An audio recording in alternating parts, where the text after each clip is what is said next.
The 1951 New Zealand general election took place on September the 1st, 1951, to elect a total of 80 MPs to the 30th session of the New Zealand Parliament. This election would be the first where both elections for the general seats and Māori seats took place on the same day, as well as the first election under the new law that required elections to be held on a Saturday.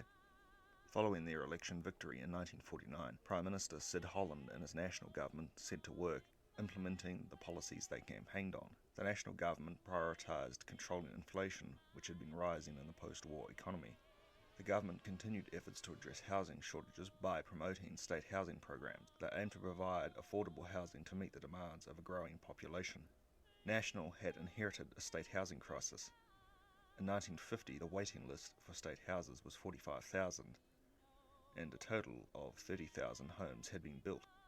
The national government increased rents for new tenants to make state housing less desirable compared with private renting, and an income limit of £520 per annum was set to ensure that only those on fairly modest incomes could rent a state house. Investment in public services such as healthcare and education remained a priority, although the government's focus on fiscal responsibility sometimes led to conflicts over funding levels. In foreign affairs, New Zealand began to take a more independent stance. The Japanese advance across the Pacific during the Second World War had shown New Zealanders they could no longer rely on Mother England to come to their defence. While ties with Britain remained strong, New Zealand turned increasingly to the United States for peace of mind in the post-war nuclear age. Sid Holland was a strong anti-communist and vowed to stamp out communism at home and abroad. In June 1950, the Cold War became hot when communist North Korea invaded capitalist South Korea. The United Nations would condemn the invasion and call for military aid to help in the defence of South Korea. Spearheaded by US President Harry S. Truman, American forces would land in South Korea and would later be joined by British, Canadian, Australian and New Zealand forces in an attempt to drive the communists back into North Korea. At this time, the Western intervention was called a police action. However, today we know it as the Korean War. In late 1950, the UN forces would retake South Korea and drive the North Koreans up to the border with China. This would then trigger Communist China to enter the war, and UN forces would be pushed back towards the 38th parallel. By election day, the war was locked in a stalemate. There were some benefits to the war. Wool for uniforms for the Allied forces was in great demand, and little old New Zealand was now supplying the uniforms for American GIs, which led to an economic boom.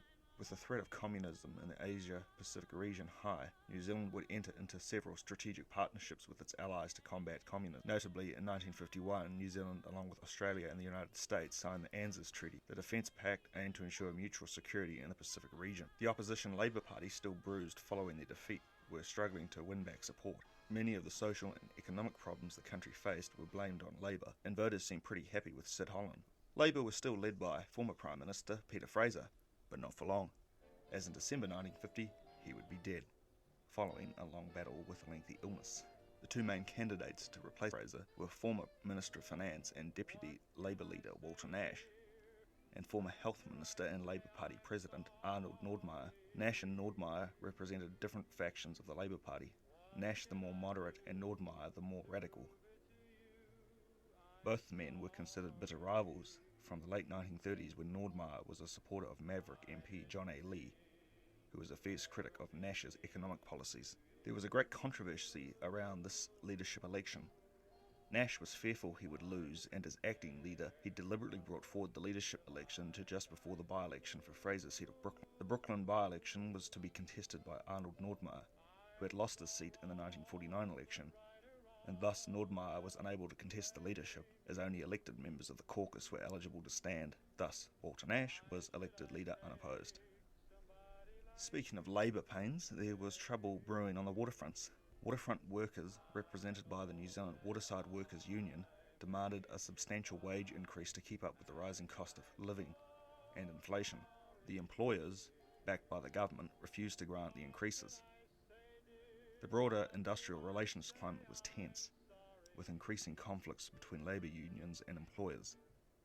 The government adopted a firm stance against unions, which exacerbated the tensions.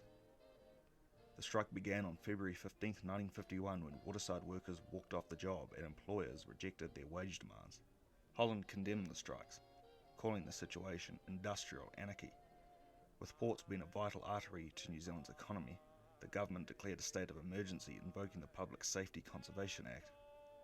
This allowed them to deploy troops to keep the ports operational and enforce strict regulations on the strikers. Here now is an excerpt from the Prime Minister's speech declaring a state of emergency. Yesterday, Tuesday, at noon, I called the representatives of the Watersiders to my room, and I issued them what would be interpreted as being an ultimatum, and said that the government would be loath to take any extreme action. But we felt that a condition of emergency did exist, and that we would require the powers of such a proclamation to deal with the situation. Now, we didn't take the action that some people would expect of us, and that is to declare a state of emergency there and then. We disclosed to the Watersiders themselves knowledge of our intention and said, unless work is resumed, normal work throughout New Zealand is resumed on the wall tomorrow, that's today now, Wednesday, then a proclamation of emergency will be declared.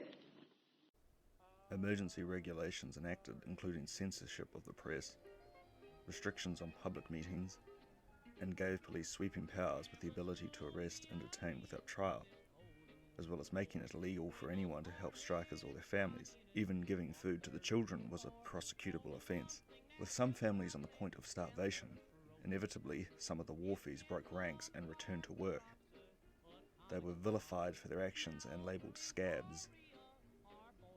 As the Federation of Labour refused to support the Wellington Waterside Workers' Union during the dispute, a breakaway union was formed under the FLO with the support of the government, called the Wellington Maritime Cargo Workers' Union, in an attempt to break the impasse, get goods moving through the port. Despite the number of people involved, the total number of strikers was actually less than 10% of the total union movement, and the more militant unions hoped that the dispute would turn into a general strike came to nothing. Though the Labour Party opposed the government's emergency regulations, they didn't want to alienate moderate voters and so refused to support the striking workers. Sensing victory, the government increased their hardline stance and urged the police to take strikers head-on.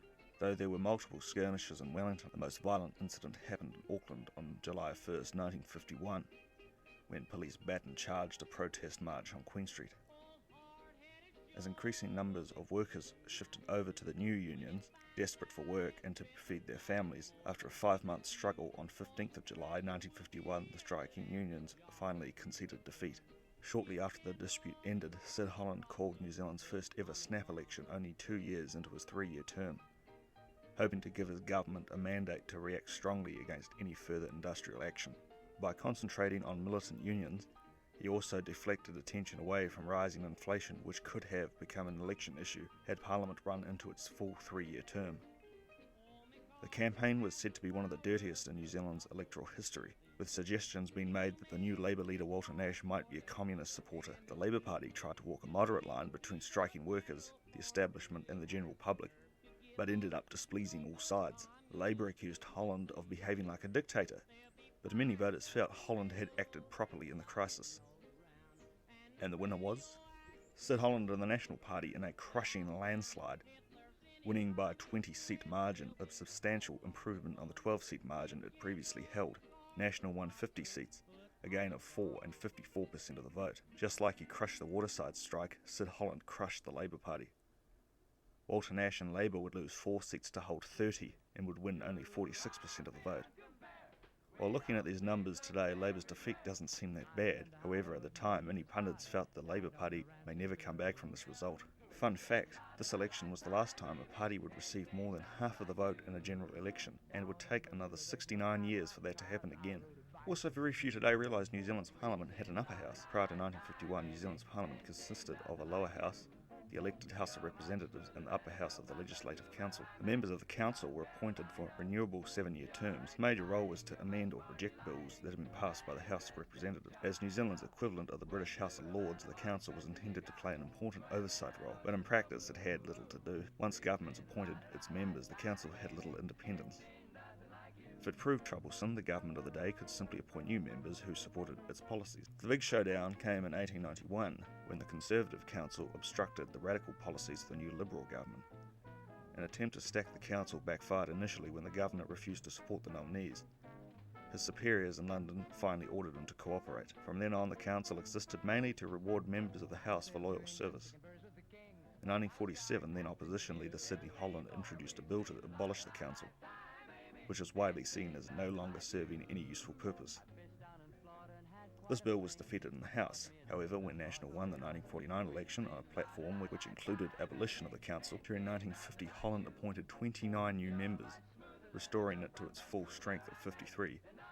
Dubbed the Suicide Squad, the newcomers had all promised to support the Legislative Council Abolition Bill. The council sat for the last time on 1st of December 1950 and the act came into effect on January 1st, 1951. No one was too upset at its demise and few people turned up for the occasion. When the end came, council members linked arms in the centre of the chamber and sang Auld Lang Syne and the national anthem before finding out solemnly for the last time.